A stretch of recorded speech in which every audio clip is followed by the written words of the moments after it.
At the time of India's independence, the nation faced three core challenges. These included unity and integration, uniting diverse cultures and princely states. Second, establishing democracy, building fair systems and voting rights.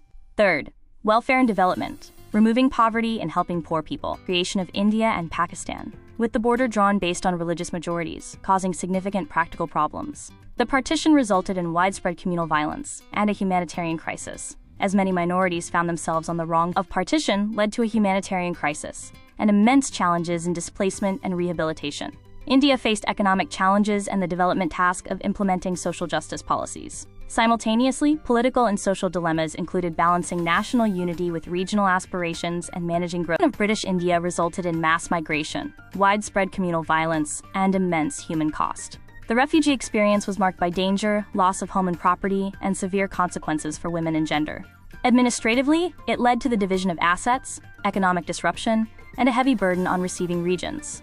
Culturally, it broke down social trust and challenged the idea of a shared national identity. 65 princely states into the Indian Union was a major challenge after the lapse of British paramountcy. Initial challenges were seen in states like Hyderabad, Travancore, and Bhopal.